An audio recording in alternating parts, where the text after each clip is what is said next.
Thank you for coming. I know you had some options, so I'm glad that you're here and curious how this got your attention.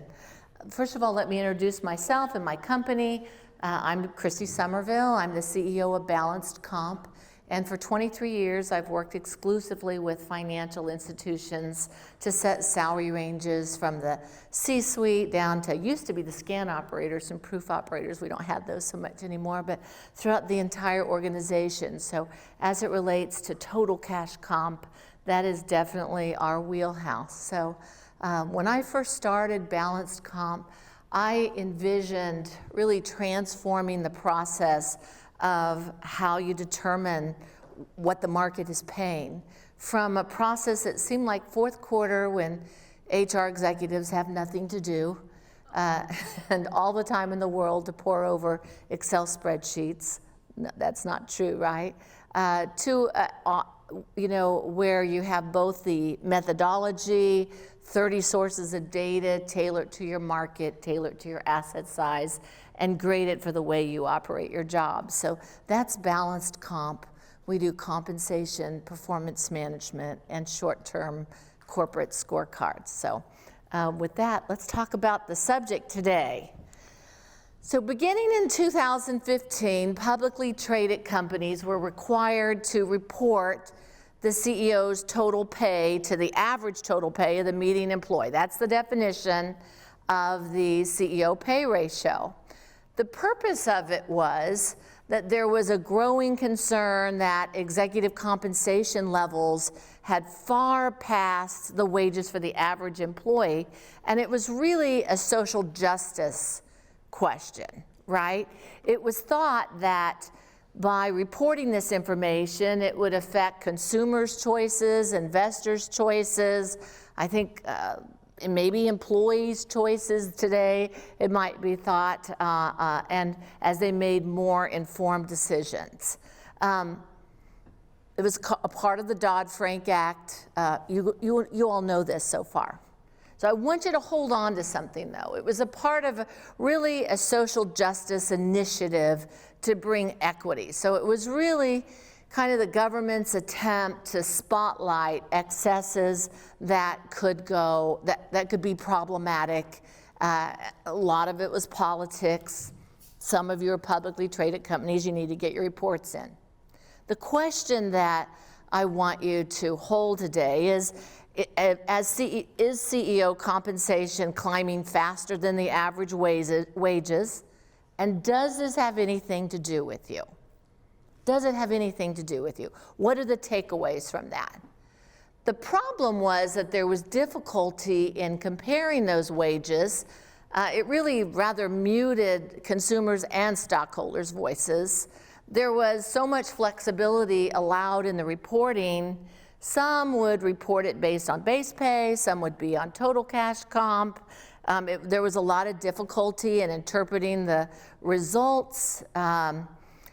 The results could be impacted by your outsourcing strategies. If one organization outsourced a lot, at the same peer group, another one could have chosen to have 40 branches and invest there, so that's going to require more headcount. So it really is kind of difficult to take a look at that and to make any meaningful conclusions for most consumers or investors in a meaningful way. Not to be interpreted that you shouldn't get your reports in on time and do exactly as they asked. But going back to the original intent, it was a social justice issue. Can we put some metrics in place that give us a picture of what is right and meaningful? What can we put behind that? What are the takeaways that would make some difference? And then also, as I was thinking about this and asking myself anew these questions, I thought, well, what about performance management, performance of different organizations? So you have all these organizations in an asset size, and some may have hit their goals, some may have been really lousy at setting those goals, so they really bypassed those goals. Some may have said you got to walk on water just to be average. So I think we got to think about that. And then I think I found an interesting statistic that showed that the average CEO in 2020 had 9 years of tenure compared to 1 in 4 employees are quitting in their first year this year. So I mean, there's a lot, and I'm pretty sure that that's not an exhaustive list of all the considerations that should go into looking at those ratios and trying to find some meaning in them, right? So it became quite difficult. And I don't think that there's anything conclusive that would say that consumers are using that as a decision-making tool, or investors, or even employees. While there may be water cooler chat, I don't know of anybody that applies for a job and asks what the CEO pay ratio is before they accept it, or said they left because of that. As it relates to CEO pay, and I just got done with these calculations, so I have this by asset size on what the average base pay is, okay? That's the median base pay that you're seeing up there. That would need to be factored by your local market. So if you're in San Jose, you need to take that times 1.30, and if you're in Wichita, Kansas, where I'm from, you need to take that times 0.94. So, and also I left my email there because you may want that information for your market, and if you email me, I'm happy to give that to you. I think the focus, rather than paid compared to someone else, would be, are we paying competitive to market?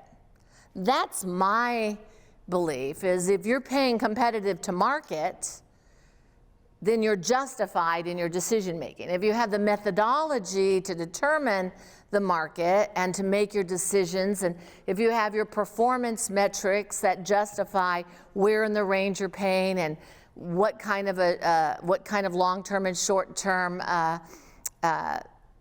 bonuses were paid based on that, I think that you're fair. I want to warn you, common mistake.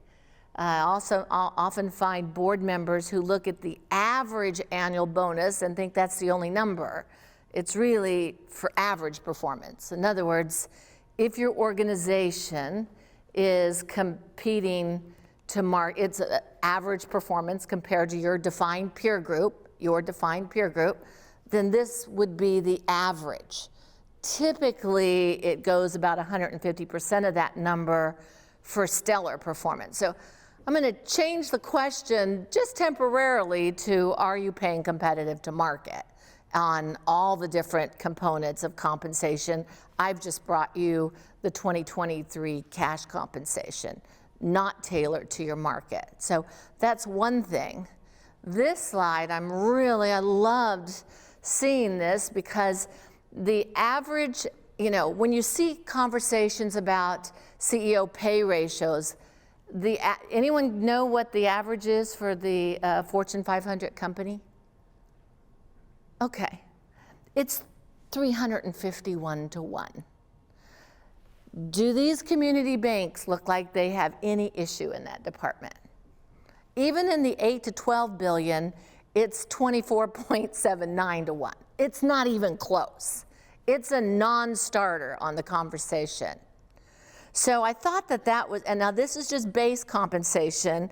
We'd have to go a little bit deeper on the incentive side. So I thought that was interesting. Also, it's fascinating how this ratio grew very, very nicely, right? It looked almost like it was drawn from a smaller asset size to the larger asset size. And again, I'm not saying it's good, bad, or indifferent, but I thought it was interesting that the credit union CEO pay ratio was consistently higher than the bank in the same asset size. So I didn't expect to see that. So that was kind of a surprise, but nowhere in this, I mean, they try to just throw it all into the same conversation because it makes really interesting white papers. I think it really gets a lot of social activism and sometimes class envy stirred, but we're nowhere close to the recommended of 299 to 1. So that's why I said, does it matter? I'll let you answer that. Any surprises here? Okay, all righty. The real question I would reframe, this is data also from 50,000 employees. This is empirical data from our database of 300 clients with 50,000 employees, and this looks at their compa ratio. So this looks at what the average comparative ratio is. So if we're looking in the 1 to 2 billion, the executives were 95.36% of midpoint. 100% would be exactly at the median, all right? And what I thought was fascinating about this is generally when you look across the board at the CEO compa ratio, everyone know what that is now, right? The current pay, okay, current pay level compared to the midpoint. When you look at the average CEO compa ratio, and if you're really interested in social justice, looking at how are our non-exempt paid compared to their own midpoints and the exempt at their own midpoints. And you can see that by and large, CEOs are paid lower in their range compared to the other groups. So I don't see in my, I've probably worked with 1,000 different financial institutions in 23 years. It's not unusual to see them actually paid lower in their range than anyone else in the organization. Now, I'm not having a pity party for them. I mean, they're doing okay. But in terms of really looking at, do we have a similar compensation philosophy throughout the organization? So consistency, are we being equitable? These are the things that I look at to know really whether you're being questioned by an internal stakeholder or an external stakeholder. Can we justify the compensation level of our executives and of our CEO? And honestly, there is nothing here that looks surprising. Are you surprised by this? Isn't this interesting? I thought it was fascinating. And also, again, I know that this is a bank director's comp, and I shouldn't use the CU word, but when you look at the credit unions, they're often paid a little bit better, a little bit higher in their range. So again, I don't see the issue. Does anyone want to and, if, or but on that? I'm really open. Okay. So I think a better focus, the right focus, if it is a social justice issue, like if it is, I get the core value of wanting to know that you're not excessively paying your executives, and I'm not saying that's wrong. It's right. It's just the wrong focus. If you ask me, it doesn't really get to the heart of what it is you're trying to compare, or what it is you're trying to determine. So, what are some of the key issues of pay inequality? What are some of the? I'm going to ask you guys. I don't have all the definitive answers on that. What do you think is, why does it exist? Because last year, I was here and I did a study on pay equity issues, and it was about 45,000 employees, and I broke it up by job classification, male, female, minority, non-minority.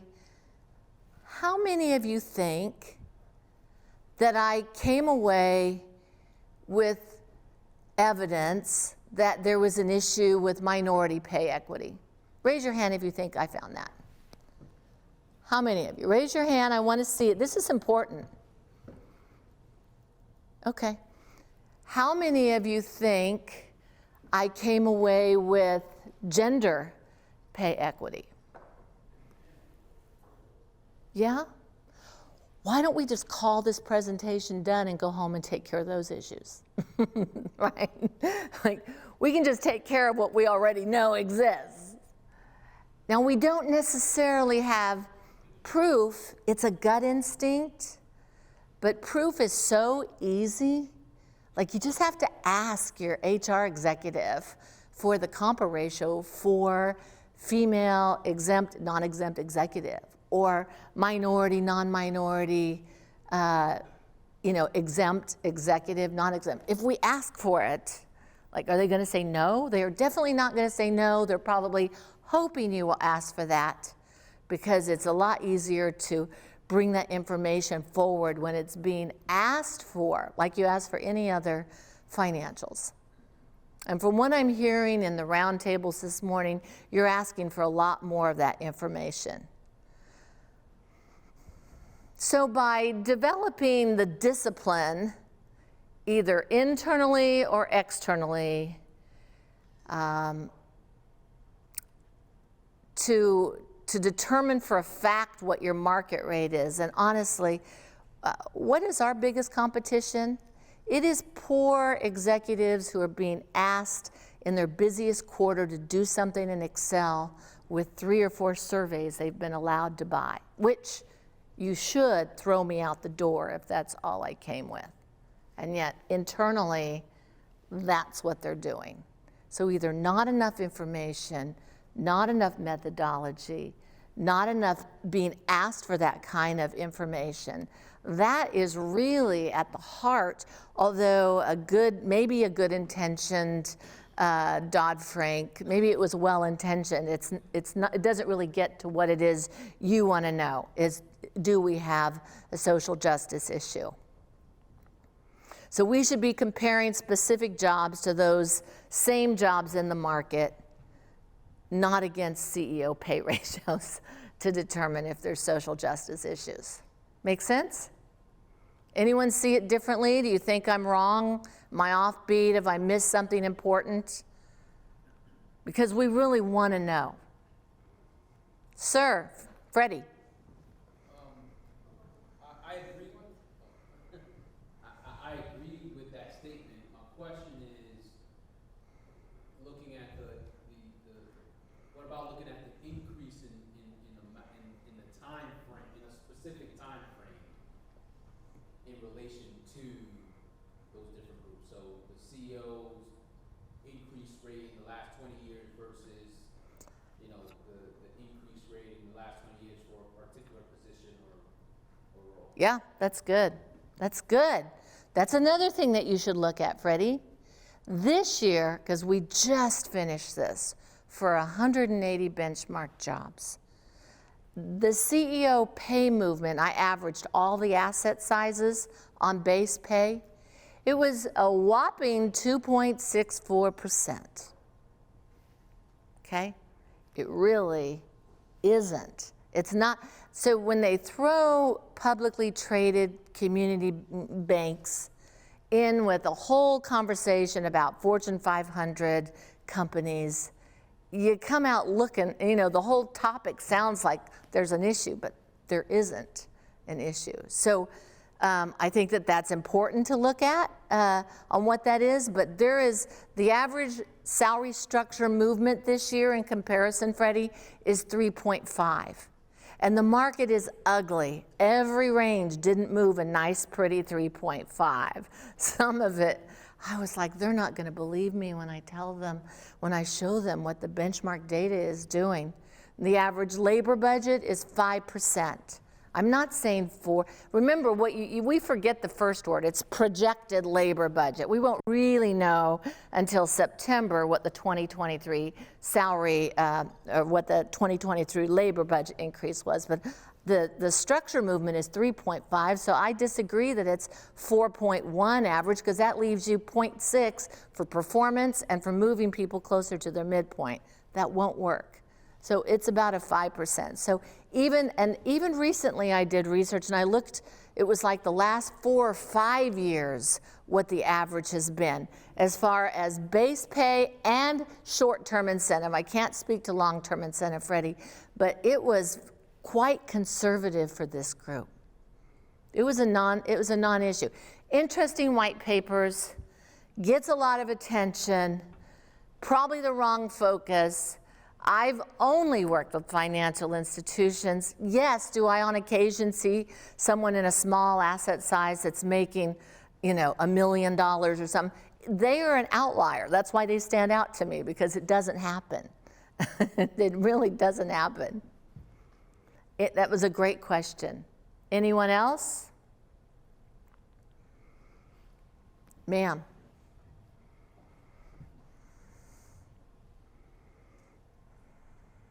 So do you think banks come out overall looking pretty good on these spectrums or factors? Because generally our salaries are above market for other companies, that we generally pay our employees more. I don't agree. Really? If I were to compare that to fintech, I would say no. When I look at your non-exempt, I would say no. The thing that jumps out here, look at these CEOs, these CEO compa ratios. On average, a professional who's been in their role for 5 years would be at 100% of their midpoint. And most executives and exempt people have married their career. They've made a choice, unlike the non-exempt that are still trying some things out, right?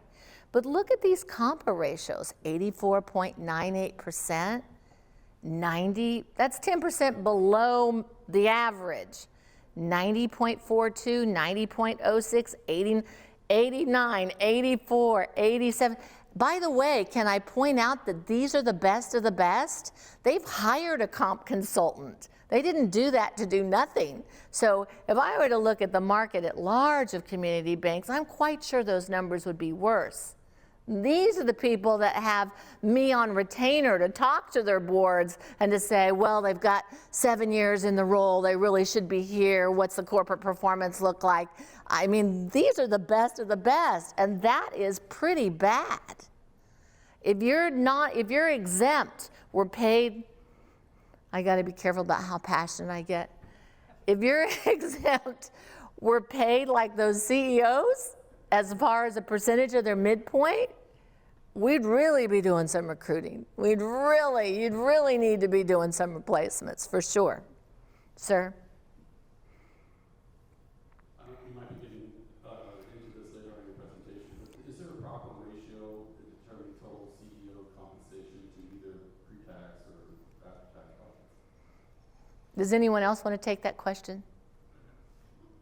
I'd love to hear it. Let's think about it. This year we said that the average CEO had over 9 years tenure. So I think we can presume at least meets expectation performance if they've been in their role for 9 years, right? Sir? When you say tenure, is that at that organization or as a CEO? Tenure at that, you're right. Tenure at that organization.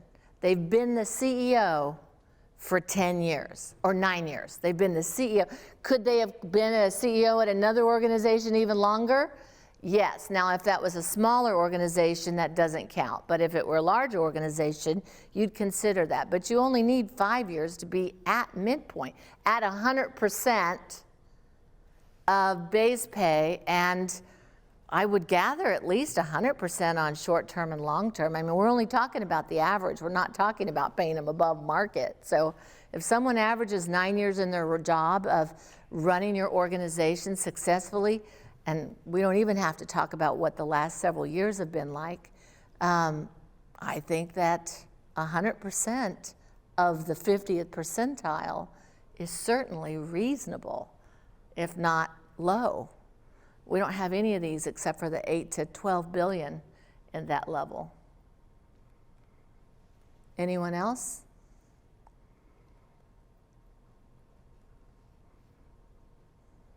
Oh, sir. You're right, you don't see Same it. question. Is that, I didn't really understand the answer. There's not a ratio, or you don't know it, or I didn't understand the answer. No, what I said was 100% of the 50th percentile would be the minimum to me. I don't know what would justify, like on what grounds, whether it's a CEO or whether it's a CFO or whether it's your credit analyst, what would justify paying under market for someone who's been with you for 9 years? $1 million after-tax profit, and the CEO got paid $750,000. It's a right-sized bank. That's at market. wouldn't you think that the shareholders or the people who investing in the bank would have a problem with that? Paying, I don't think that shareholders would have a problem paying the 50th percentile of the market if they're having at-market performance from that organization. No, I don't think that they would. I'd like to hear the argument for, you've given us at-market performance, you've given us at-market stock returns, you've helped us overcome in these hard times, and you've been in your job for 9 years, and we think we should pay you below market. I don't think anyone has that conversation. I don't think that's a realistic conversation. Not if they have the methodology to justify the numbers. If they doubt the numbers and they think you've got a comp consultant that's just there to make management happy and that those numbers are not realistic, yeah, they're going to push back. But if it's all been transparent, then paying competitive to market is the right thing to do for any position. I believe that. Does anyone else see that differently? Yeah, the comp philosophy really starts at the top. And I think the way that we want to treat that position, I mean, I know, granted, that they make more, CEOs make more than most of us will in this room. I get that. That has nothing to do with it. It's what's the job worth and where are you paid relative to market, considering the performance and the amount of time you have in that role. Anyone else? All right. What do you think the real causes of pay inequity are? Because we know it's not CEO pay ratio. What is it? I'd really like some feedback on this question.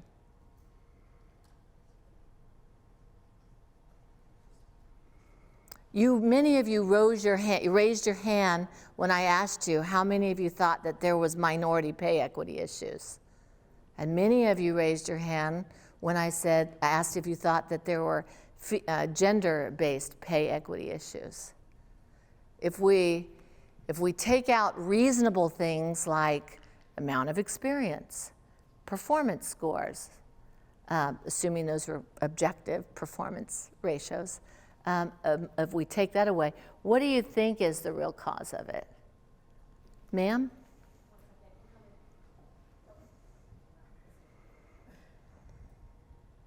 Women are less likely to negotiate, or at the beginning when they're being offered positions, and are less likely to come forward for promotions. So I think that when we talk about women and underrepresented groups, that those are the ones that are less likely to start out. And when you start out low, that makes a difference for future salary increases. A lot of times that we look at percentage increases.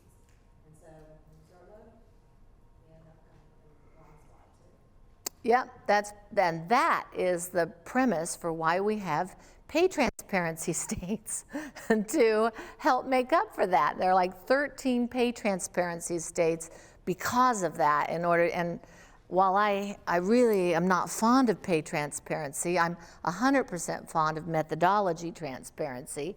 I just think pay transparency leads to more and more and more, and it can be, if you show someone a range, how many of them think they should start at the beginning? Like none of them. They all think they should start at the midpoint and above. So hiring the good deal, someone who wants to get their foot in the door, and they somehow were told that if they keep their head down and work hard, that someone's going to see it and they're going to get their just desserts. They're not getting their just desserts. They're getting their 3.5% salary increase like everybody else in the organization, unless they're very good at advocating for themselves, and many of them are not. But that loyalty, or that will be repaid to you. I don't think the good deal is the good deal anymore, because once they get trained and they're sitting there at 89% of their comp ratio, and you're wondering why are they on Indeed? Why are they recruit? Well, because you trained them on your own dime for 5 years, and they're not at the midpoint yet, the 50th percentile. They're going to repay that loyalty by finding themselves somewhere else. So you're right, the good deal is not a very good deal. Not for the organization. It's really not. So I love the idea of organizations having actual salary ranges, and if you have 5 years experience, you start at 100%. If you have 1 year you start at 85%, that there's some methodology behind most of that. It could be the absence of an effective DEI program. That could be part of it, bringing that to mind. Those comp ratios that I just showed you could be just as easily pulled for minority, non-minority, male, female, non-binary, performance level, date and position. It could be pulled for all of that with the right methodology, it just goes away, right? Absence of requested internal audits from HR. I am asking you again, I hope you've heard me clear, Christie Summervill is asking you, board members, CEOs, CFOs, please ask your HR executive for these reports. They honestly would like to give them to you. And then I think HR professionals who are DIYing their own salary ranges, they're forced to. They're very busy. They don't have time to pull all that together. Every employee's been out to www.iaintpaidenough.com, and they think that's the range. There's internal pressures from executives that are a higher grade than them who think this job should be exempt and come in at a grade 11. Things that just get messy, and believe me, I'm not guessing about this. They've told me many, many times. Anything else that I have? This is not a definitive list. Can we honestly ask ourselves, what is the cause of pay inequality? I don't think it's a bad heart. I don't think that there's any intention. I've never been to a community bank where I felt like that was the intention. So if that's not the intention, how is it that it occurs? Sir? This is not so much a question as it is just to add another factor. I think there's a fundamental concept in private enterprise which is very hard to overcome, which is when you recruit a resource, get the best deal you can get. Yeah. Is that fair? As opposed to saying, I've looked at the candidates, I know the market, this is the right person, I'm going to step out on a limb here and say, I'm going to offer them more than they expect, and somewhat more than the market, and I'm going to tell them that we're doing that, and we have very high expectations. That's not a private enterprise model, but it works. But it's a hard thing to get anyone to agree to. And certainly something that we should think about now that so many of us have remote hire and hybrids, and your employees can go to work in San Jose that has a 130% geographical wage differential. They don't have to leave Dothan, Alabama. They can work from there and still have a job in San Jose. So I think that having the methodology is certainly going to be helpful. So yeah, I guess we all agree, the good deal is really at fault. Lack of methodology. Anybody else? All right. This is my QR code. If you want to grab that and connect with me, I'd be happy to talk with you. And you're also welcome to stop out at the table. BalancedComp works, again, we set salary ranges and grades. We have a national salary survey if you're forced to DIY it. But I'd be happy to chat with you and appreciate the opportunity to speak with you today. Thank you.